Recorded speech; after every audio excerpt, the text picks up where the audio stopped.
এই দুনিয়াতে কজন মানুষ আপনার দীর্ঘশ্বাসের ভার বহন করে?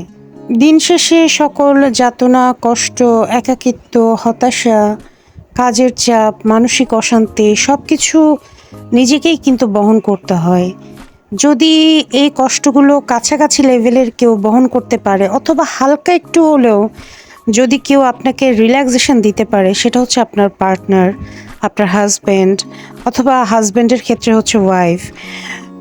আমি মনে করি জীবনে একজন পারফেক্ট পার্টনারের থেকে বেস্ট কিছুই আর হতে পারে না।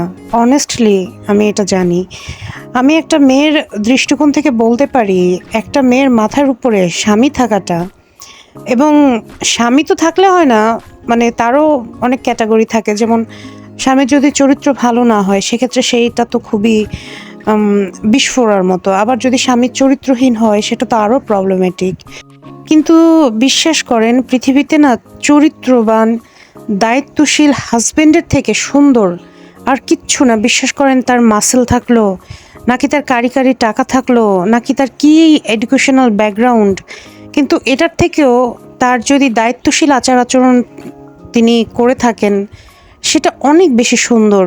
তিনি যদি সৎ হয়ে থাকেন আপনার প্রতি, মানে এর থেকে সুন্দর আর কি হতে পারে বলেন?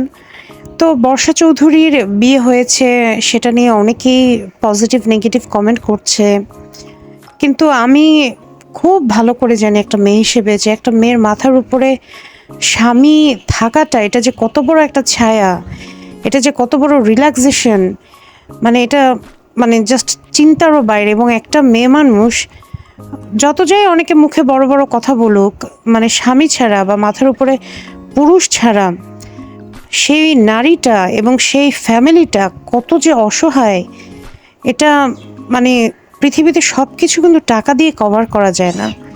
আল্লাহ কিন্তু জানেই যে নারীদের তুলনায় পুরুষের অনেক শক্তি, অনেক বুদ্ধিমত্তা বা অনেক কিছু, অনেক গুণাবলী যেগুলো কিন্তু পুরুষের জন্য মানে আপ টু দ্য মার্ক, যেটা পুরুষই পারবে অনেক বেস্ট হয়েতে। আবার কিছু কিছু দিক থেকে আল্লাহ নারীদেরকে অনেক বেশি এগিয়ে রেখেছেন। তো আমি মনে করি পুরুষের জন্য কিন্তু একটা ওয়াইফ সবচেয়ে বড় আশীর্বাদ, তেমনি নারীর জন্য একটা স্বামী সবচেয়ে বড় আশীর্বাদ। সেই হিসেবে বর্ষা চৌধুরী তার একাকিত্ব, তার কষ্ট ঘোচাতে, তার দুঃখের সাথী হিসেবে, সুখের সাথী হিসেবে সে যে রাসেল মিয়াকে গ্রহণ করেছে, এজন্য আমি বর্ষা আপুকে অবশ্যই একটা স্যালুট দিব।